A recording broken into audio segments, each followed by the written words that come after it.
Coexistence, the success to any perfect ecosystem. Human and nature side by side, helping each other to grow.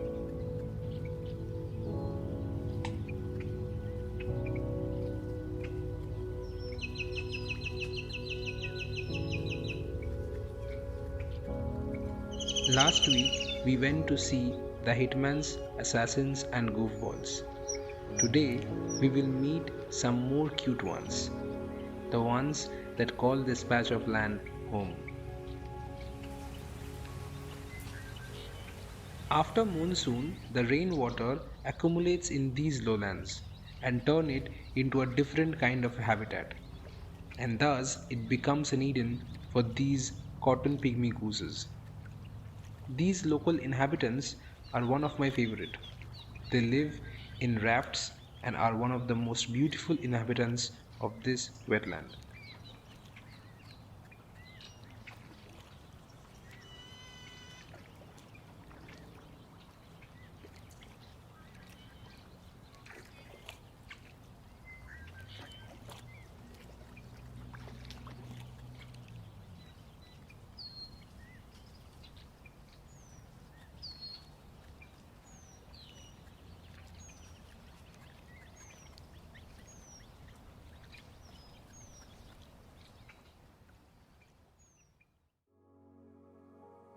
Photographing them in flight is always a satisfaction, no matter how long the wait is.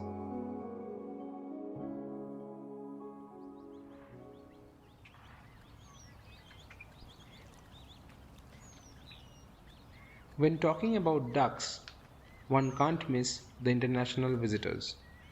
The ferruginous duck is one of a kind. They fly thousands of kilometers over numerous borders to spend some time with us during the winter. But sadly, not all of them get to see these wetlands. They are hunted by poachers. According to the International Union for Conservation of Nature, these beauties are threatened, and in just a matter of time, they can become the endangered species. A flying shot of these ducks is always a pleasure to take. It shows the free soul of these feathered guests.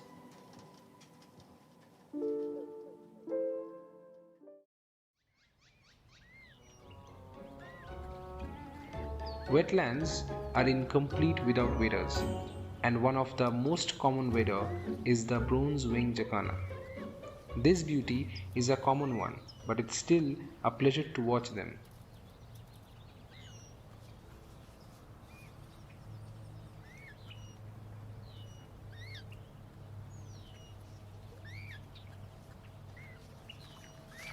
Sharing the same habitat with our bronze-winged jacana is his cousin, the pheasant-tailed jacana. They are one of the most beautiful inhabitants of these wetlands.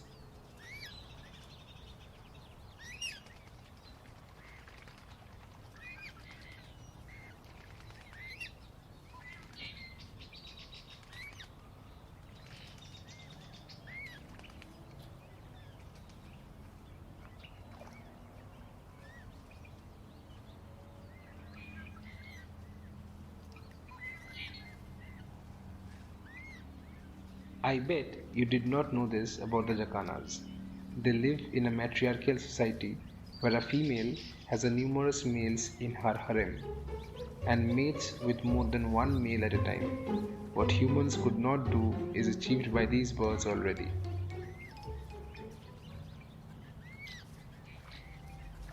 With its eye catching the sun ray and the wings wide open, these pheasant-tailed jacanas put on a show while on flight.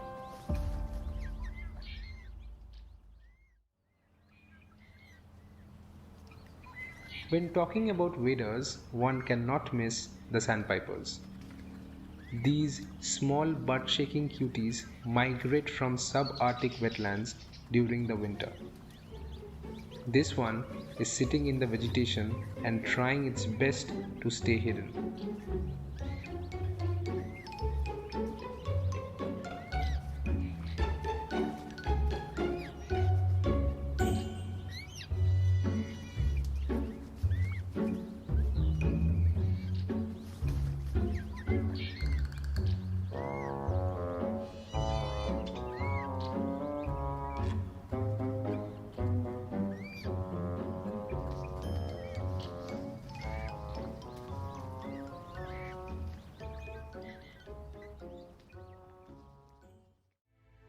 But once in a while, even they want to get clicked like any other model, standing gracefully over its own reflection.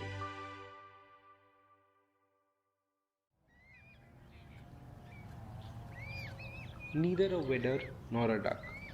These croots are weird. They have shorter legs than waders but longer than ducks. They also have webbed feet. Winter brings them to these colonies and it looks like they enjoy it a lot.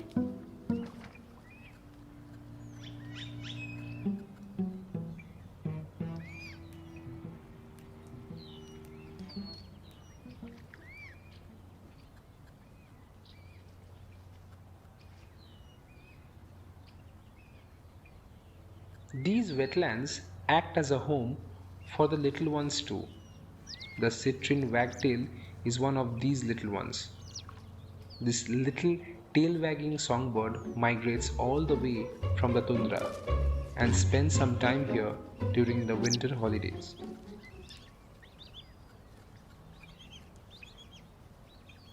They are my favorite.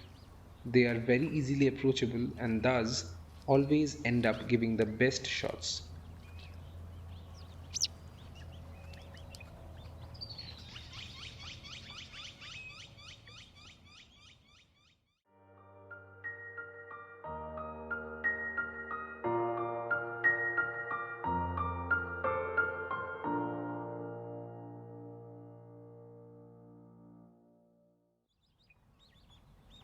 We all have seen the bandits and their infamous mask, but this little one pulls off the bandit mask like a pro, and probably because it's born with it.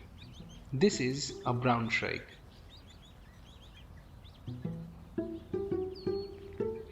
Small, fluffy, cute. This one is a perfect example of do not judge a book by its cover. It has earned the name of the butcher bird because of its creepy habit of impaling prey on thorns. They migrate from northern Asia and has the tendency to come back to the exact same spot every year. A common one, but definitely an interesting one.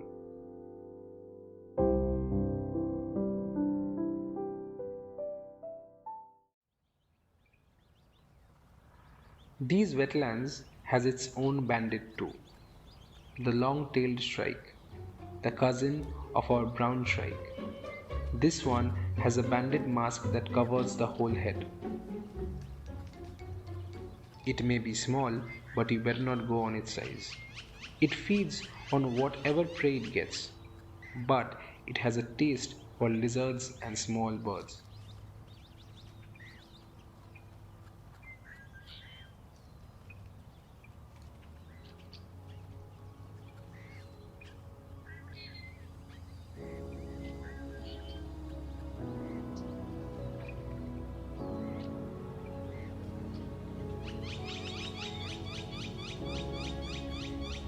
From disposal of toxic liquid waste to increased human activities to illegal acquire of land for farming or construction, these wetlands are in danger, and if we don't act fast, we will lose some things forever.